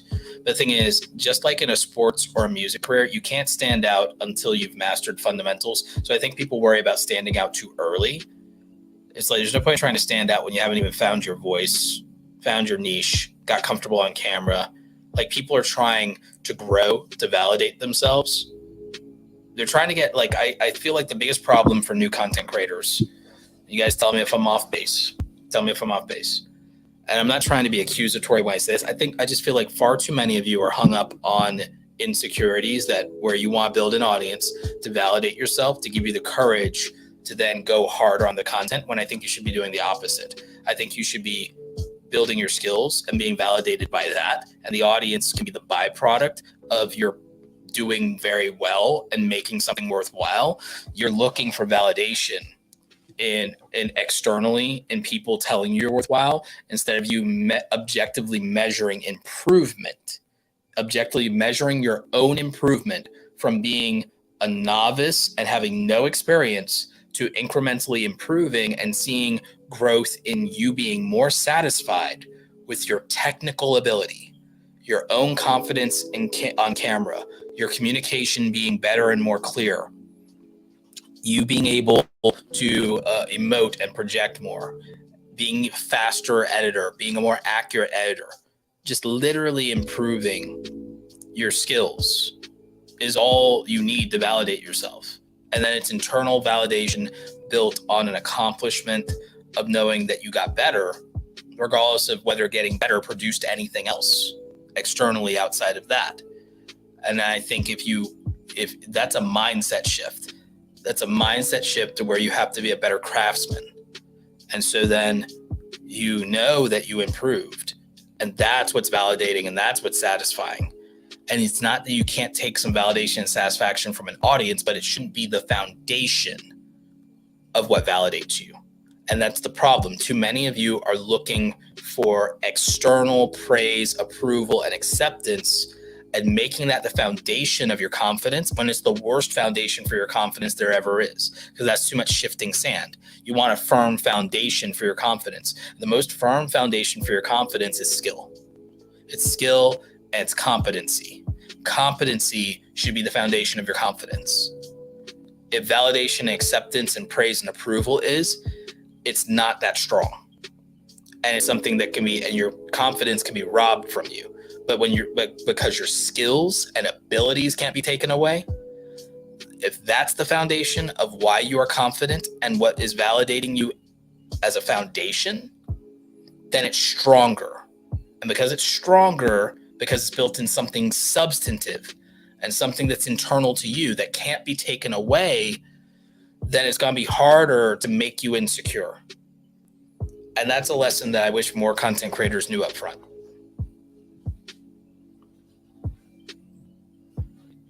This is a good question from Walter, and this is a good way to end the show, and then we'll go into a little bit more Q&A. We'll end the audio part of the program, and then we'll go into after hours for the live only audience. So if you're an audio listener, this is why you need to be on the YouTube channel with notifications on so that you don't miss the live streams. Walter Strong III asks, Roberto, if you were starting a new channel today, what are the 3 things you wish you knew before starting a channel in 2022? So 3 things if I were starting a new channel that I would want to know as a beginner.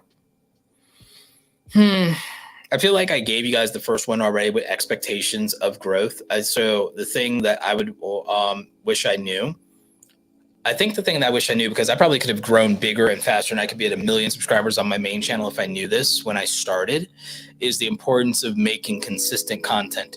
Once you have an audience responding and you make consistent content, it's easier to grow faster. When you post random videos and you're not intentional and I'll just post whatever I want to post, you are killing the potential of your channel when you should focus on creating videos that are proven to perform. And so if I was ruthless about killing my darlings, as they say in writing, killing my darlings, and not just posting whatever I wanted to post because I wanted to post it or I wanted to make it, and if I posted content that my data already said, hey, you've made a couple of videos. These videos did better. These 10 videos did better than these other 20 videos. I would stop making the 20 videos. I stopped making videos similar to the 20 that didn't get me views and subs, and make more of the 5 or 10 videos that did get me views and subs. And so, okay, if there are videos that only got me 10 new subscribers and there are videos that got me 100 or 200 new subscribers, I should be making more of the videos and exclusively the types of videos that get me 100 and 200 subscribers and kill off everything else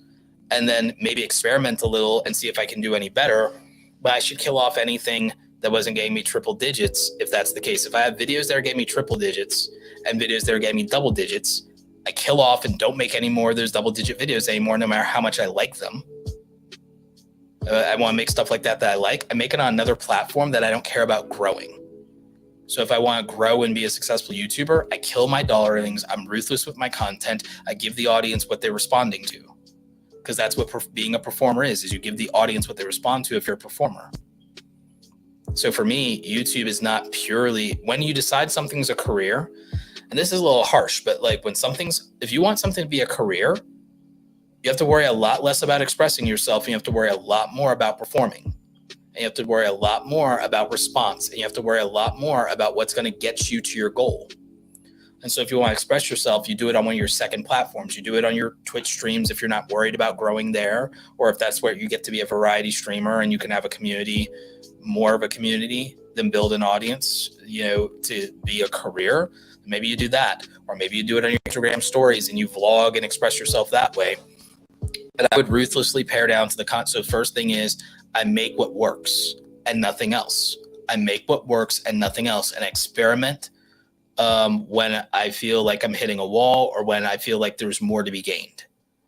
And, and that's what I would do. So I would follow the audience. I would follow the audience and give the audience what they want. I would put the audience first, and I would do that.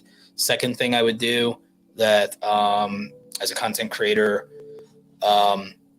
this one I did know, and I did practice this, but a lot of you don't know it, that you should know before you start is, again, I would get better at editing as fast as possible. I would get faster at editing so I can make as much content as good as possible, as quickly as possible. And I would ruthlessly say, I'm going to dedicate myself to being a fast editor instead of a fancy editor. I'd be a fast editor, fast and accurate instead of fancy. So I'd be focusing on audio editing and knowing how to fix bad audio and get good audio. I'd be focused on color correction, maybe not color grading right away, but color correction, getting accurate skin tones more than anything else, accurate skin tones. And I would be focused on knowing what to cut and what to keep and cutting the fluff. And I would focus on mastering L cuts and J cuts and really focus on my cutting and my editing and my judgment and my timing. So I would focus on cutting, correcting audio, and correcting color. And those are the only things that I would focus on, and mastering the shortcuts and mastering all the tools. Then I would learn one or two techniques on top of that. I would learn sound design, audio mixing, and I would focus really on those things. And I'd become as fast as an editor as possible. And I would use that editing skill. If my YouTube channel wasn't making me a lot of money, I'd be using that editing skill to make money on the side, working for other people, getting better at content, getting faster, getting smarter. And then I can make more content and I can make more money. And so that's something I would do.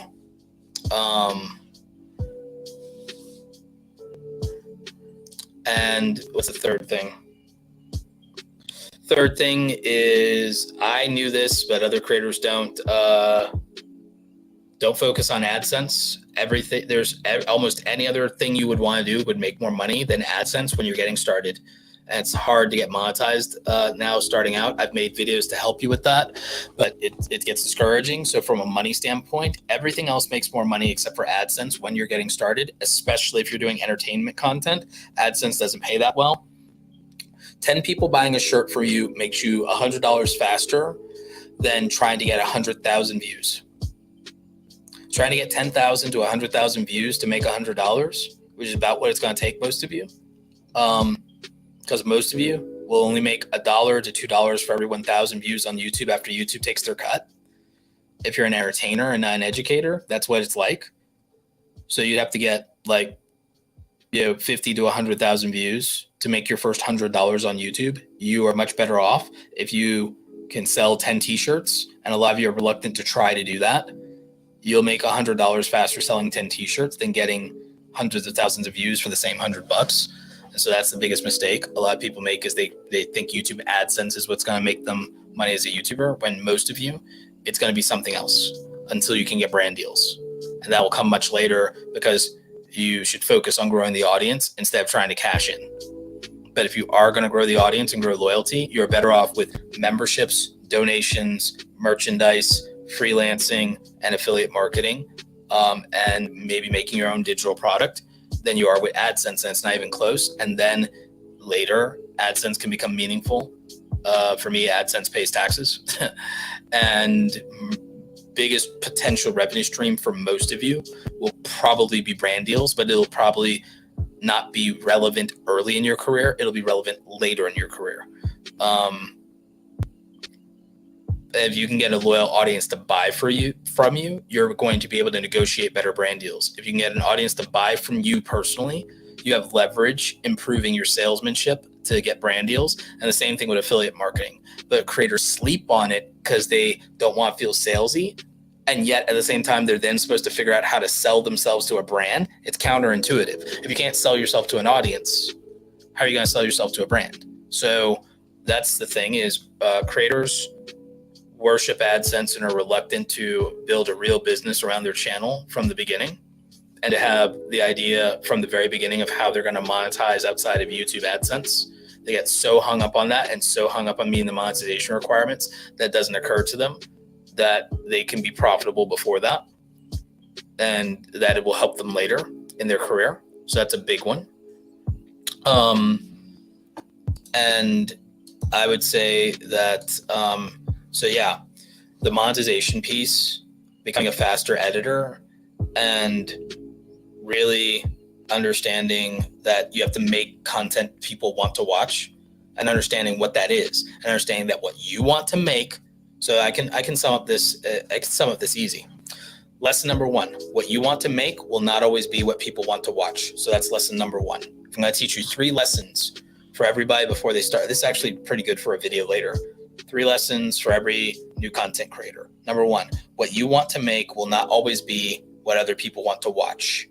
So guess what? Get over yourself and make what people want to watch if you want a career. If you want a hobby, make what you want. If you want a career, make what other people want to watch. Number 2, become a faster editor as quickly as possible. Become a faster editor as quickly as possible. Put all of your energy into becoming a faster editor. Number 3, monetization. Understand that monetization is more than AdSense now and later. And so figure out more practical ways to monetize in your niche than AdSense. So those are probably the 3 things that everybody should know before they start a YouTube channel. You know, what you want to make is not what people want to watch, not all the time. So make what people want to watch, or make what you want to make, but don't complain either way. You know, learn to be a faster editor and learn how to properly monetize beyond AdSense and the platform. Platform giveth and platform taketh away. But if you have a relationship with the audience, then it's harder for the platform to take away. Yep.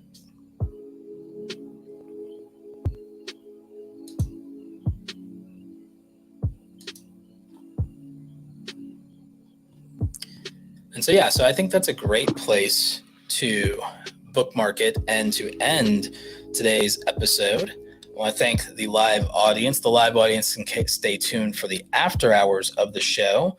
And as for the audio listeners, make sure that you are leaving us a review in Apple as well as Spotify. We really do appreciate it. Make sure you're checking out our sponsors and resources in the show notes and description. And we'll catch you next time. Live audience, stay tuned for the after hours. This episode has ended, but your creative journey continues. Visit createsomethingawesometoday.com and access all links and resources mentioned in today's show, all designed to help you create something awesome today.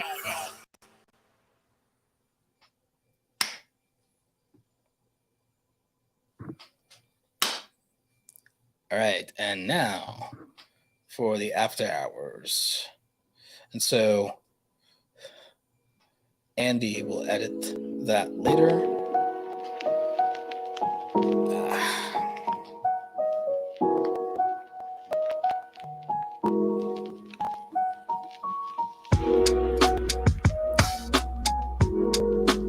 So Earth Central's asking question. So with meteorology, should I try and find brand deals with companies that make storm shelters? I I don't know that is as relevant, because remember, your audience is not going to be meteorologists or something like that. Your audience is going to be everyday consumers. So that's not where I would think of for brand deals, to be honest with you. I mean, it's not impossible. If you can get a brand deal with somebody that makes storm shelters, great. But the majority of people in America that will be watching you probably won't necessarily be homeowners. Even though 67% of American adults are homeowners, most of those still probably don't have enough disposable income for a storm shelter. So I don't know if that's a good idea, but try it. You know your niche better than me, so I can't necessarily speak to that. I'd probably go for something much more general.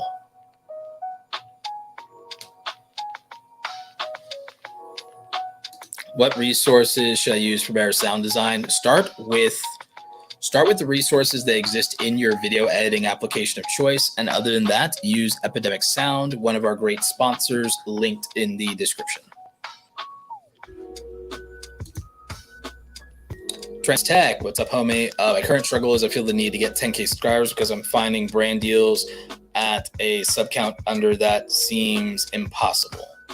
It's not that it's impossible, and you could always talk to some of your homies in tech and ask them to make intros to you to their sponsors, and that could always help. I know that sometimes it's hard to ask people for things, but that's what the network and the fraternity and the brotherhood is for. So that's the thing I would do. The other thing is, if you really think that what's going to make it the difference is 10K, even though we've definitely seen people get it with less, if you feel like the issue is 10K, what I would do, Trent, in your case, is I would go into my analytics. I would go into my analytics and I'd find the videos that gave me the most subscribers. I would be looking for videos that got me over 100 subscribers per video. You do that in the advanced tab of analytics, in the advanced mode. Then I would write down every video that gave me more than 100 subscribers in a single video. And then I would go and I would exclusively be making similar content to everything that gave me a couple hundred subscribers.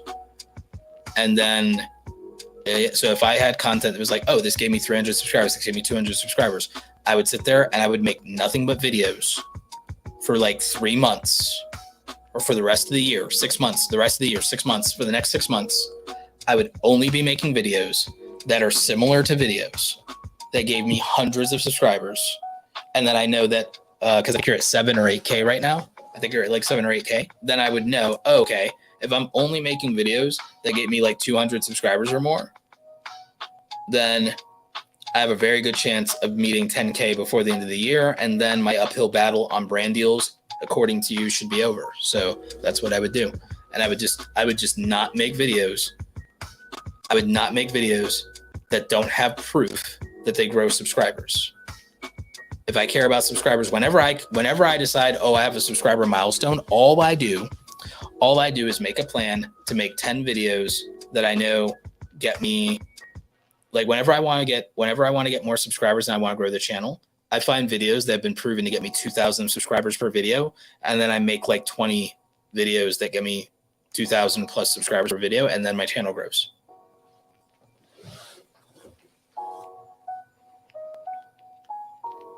But I also think if you're worried about sponsors, Trent, ask your friends who are not mega YouTubers. Ask your friends that have 20,000, 30,000, 50,000, 60,000 subscribers, less than 100,000 subscribers. Ask them for an intro to their sponsors, get that connection, and then just ask for something. And then that's that.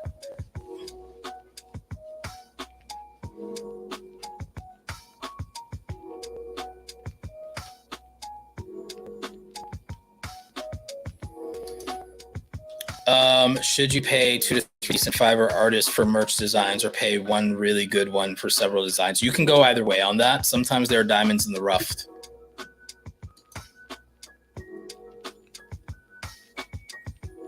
Eugene, thank you, my friend. Eugene says, treat sponsors as if they were clients and you were a production studio, whole different ball game. I agree. Wholeheartedly agree.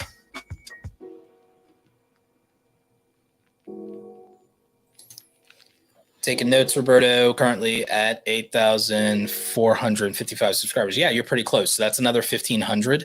It's another 1,500. So yeah, you can get to 10,000 by the end of the year. And again, remember, 90% of content creators don't get to 10,000 subscribers. So once you do that, you're pretty bona fide. You're pretty bona fide once you're at 10,000, and you'll have the merch shelf too. So you have the merch shelf at 10,000. You'll feel like a bona fide content creator. The only thing you won't have at 10,000 besides a play button is I think you won't have YouTube stories, and that's literally it. And you get that 30,000. So like that, like they should just lower the bar on that one anyway. I'm gonna tell them that they should. So yeah, I think that definitely matters. Yeah.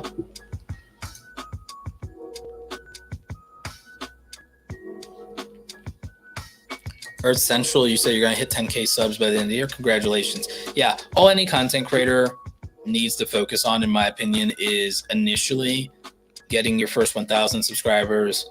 Then after that, getting monetized. Like the goals that I have for like content creators are make 100 videos, get your channel monetized.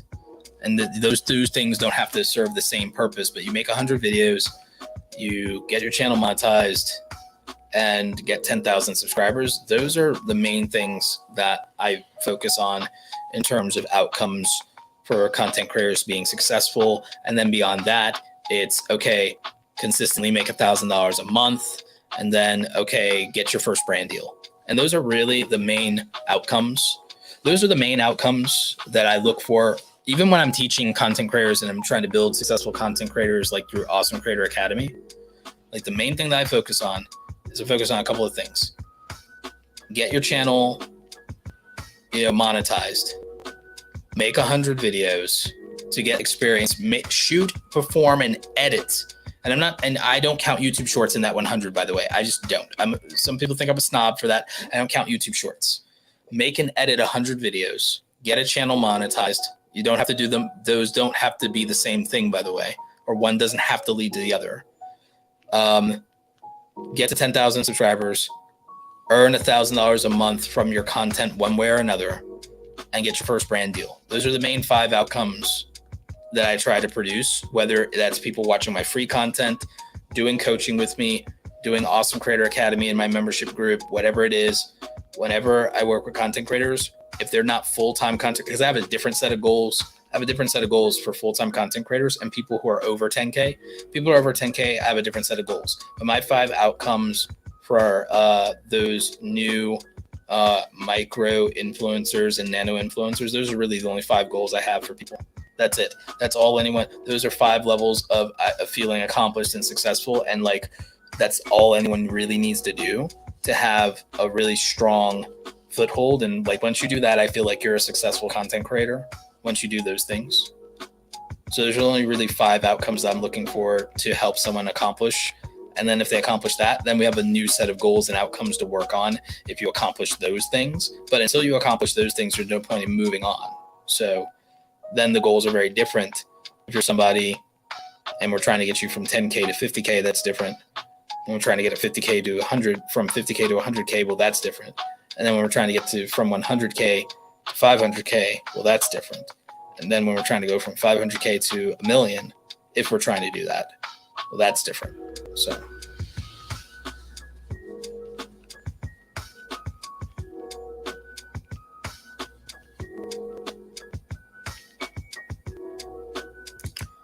Michael Pepper Tech says, I stopped focusing on subscriber numbers and working on calls to action and things to get people to interact and come back, and went from no companies interested to 3 companies, and I'm only at 761. So yeah, so see, there you go. And it also depends on the niche. It depends on what you're doing.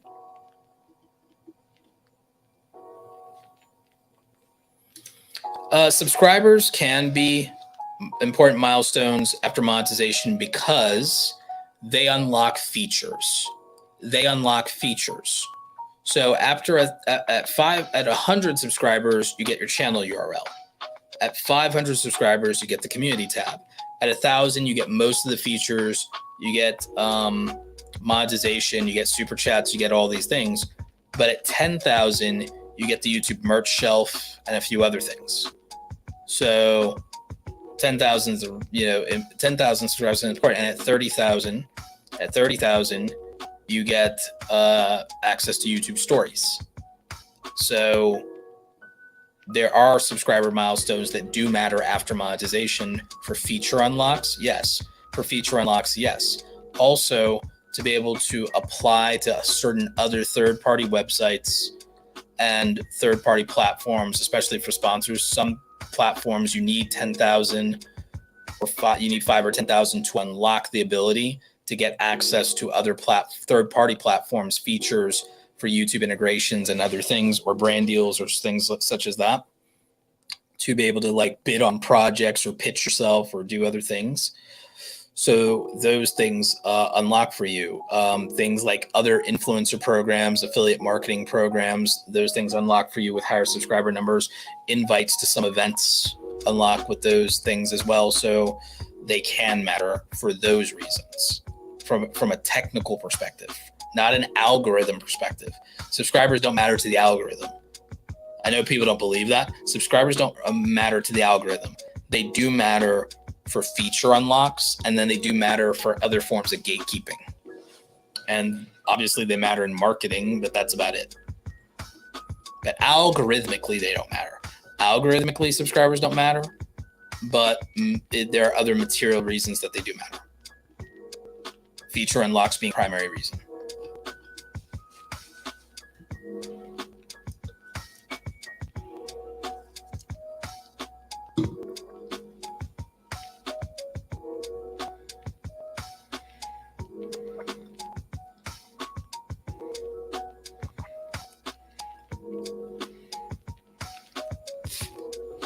Generally speaking, views are more important. Generally speaking, views are more important. Traffic sources of those views, where those views came from, those can be important. Subscriber counts are not algorithmically important, but like I said, they're important to feature unlocks that you can't do. You need 100 to get your channel URL. That's going to help you promote better, and it's going to make your channel easier to find if you have a channel URL, right? Unlocking monetization and those features takes 1,000 subscribers, so that's going to be tremendously helpful. Being able to live stream from mobile takes 50 subscribers. The community tab is a massive resource, and that takes you having 500 subscribers. Merch shelf is a real great opportunity to directly sell to an audience, so having 10,000 subscribers matters. I mean, we want 10,000 subscribers on the podcast, obviously. So subscribers do unlock features. And again, you get most of them at 10,000. So again, that's my most realistic goal for people. Plus, again, 90% of content creators never get 10,000 subscribers. So that's why we focus on that. So that's what we do. And that's what, that's why that matters, or why that could matter. Yeah.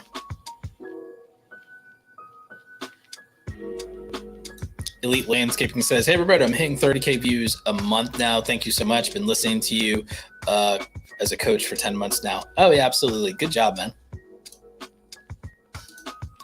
Tales of Octavia says, do you still think YouTube is the best video platform, even though shorts are now mainstream? Do you think it's harder to build relationships with an audience than when content requires less commitment?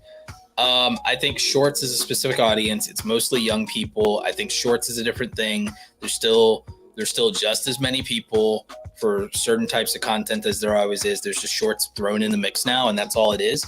And again, we'll see how long that lasts. I'm not convinced that it's forever, that shorts will be as popular as they are.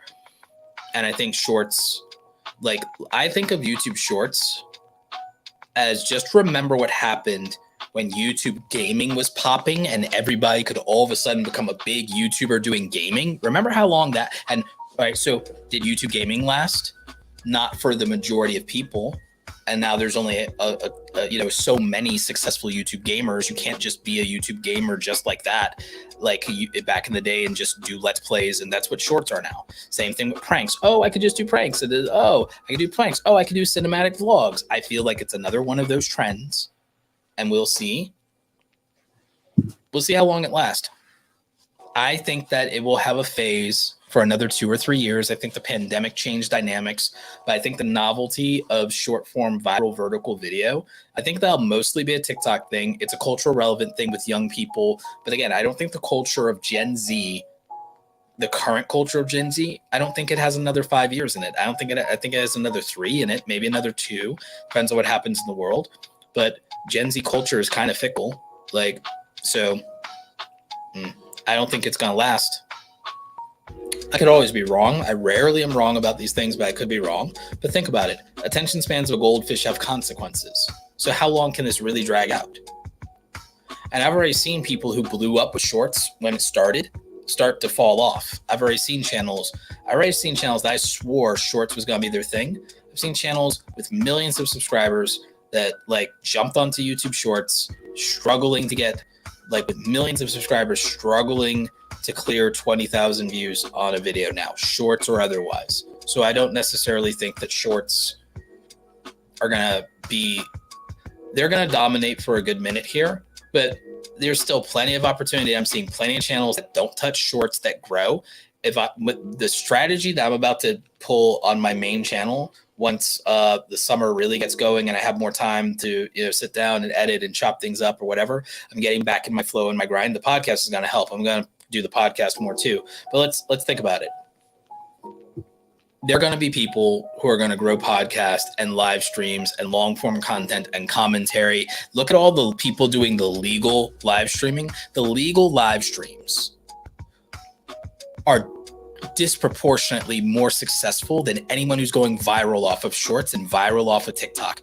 Anybody who got in on these court cases and doing live legal commentary and live streams and also live podcast audiences for different things, especially people covering controversy or culture, politics, these things that have massive emotional energy behind them. These people who live stream every day are crushing people who go viral with short form vertical video content. It's not course, because these people who get thousands of people to tune into their live streams, they're getting super chats and donations left and right. They're getting channel memberships and monthly money. They're getting sponsors, and they're getting to plug 3 sponsors into every live stream, and they're getting AdSense revenue replays on top of that, YouTube premium replay revenue on top of that. What are shorts creators really getting compared to that? And what are TikTok creators getting compared to that? I don't think that shorts beats live streams. I think that if you only care about views and vanity, which is like a child's game, to be honest with you, it's for the young people.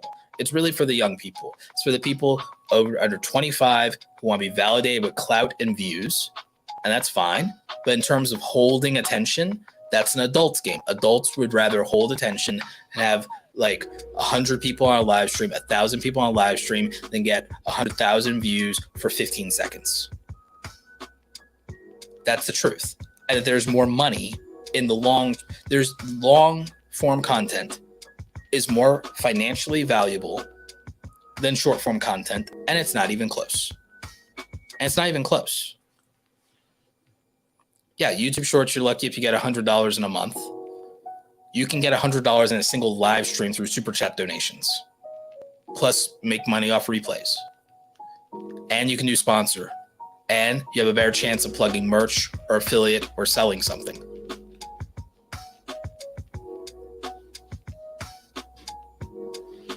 Yeah, I would set up a separate live stream channel, to be honest, but I would market it as a podcast.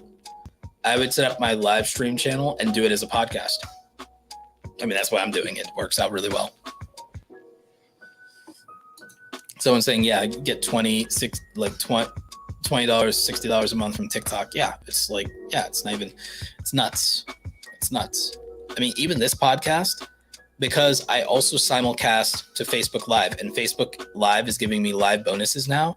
This podcast is going to make, even with like a relatively small following compared to my main channel or at all, because I'm in Facebook Live's bonuses program, this podcast is going to be making $1,000 plus a month off of just Facebook alone, Not to mention, again, we have some very generous audience members. Some of you have done super chats tonight.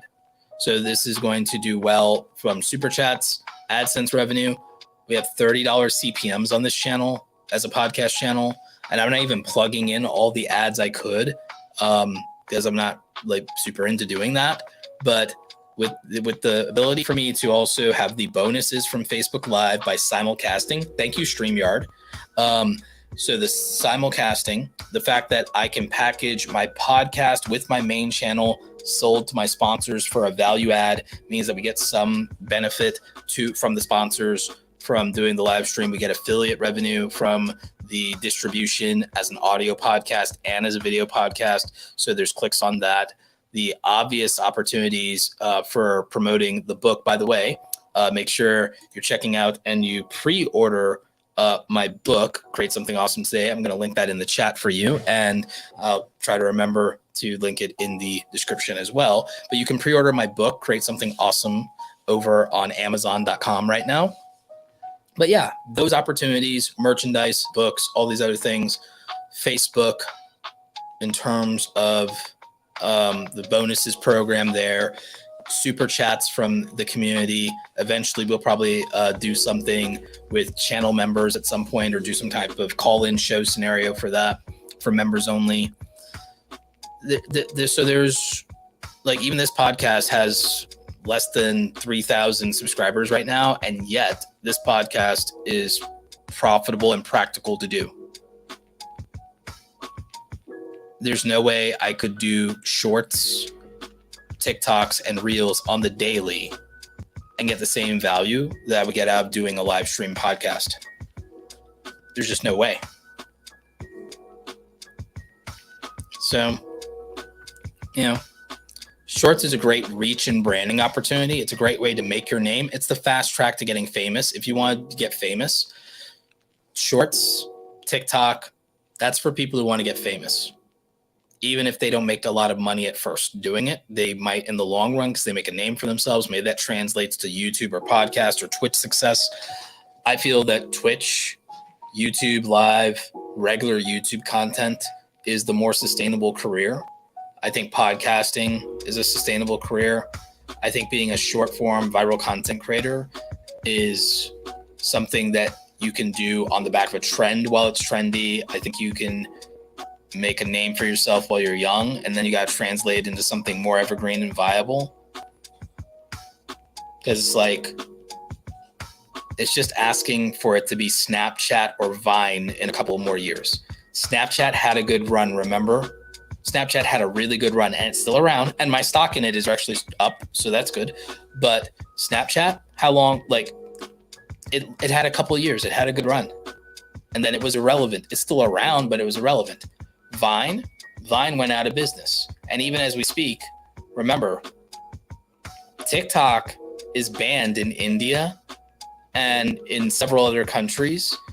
And so it's lost access to billions of people around the world. And there's not any reason to believe that other government regulations may not affect TikTok at some point, because it's not a US company. Because bottom line, it's not a US company. All it takes is something going wrong with our relationship with China. It's like, oh, well, like that, what was the likelihood of that? I don't know. So there's,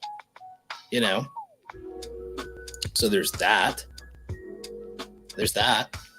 I think people are underestimating Twitch and Facebook and the viability of that. They definitely underestimate what YouTube live streaming could do for them.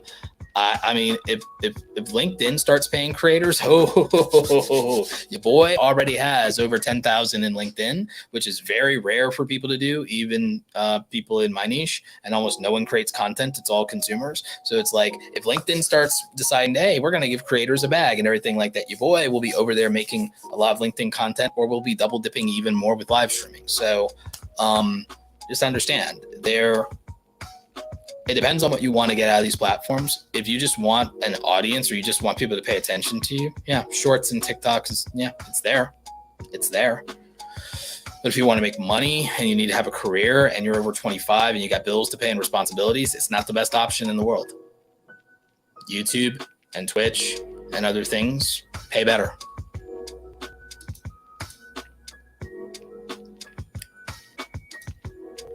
Little Crafty Nook says, can't wait to read your book. $1.99 super chat. Thank you so much. I agree.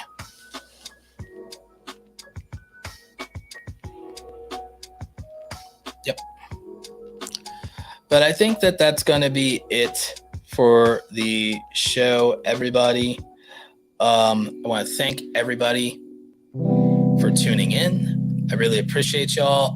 I'm going to probably have a live stream on the main channel tomorrow, and we're going to do end of month channel reviews on the main channel.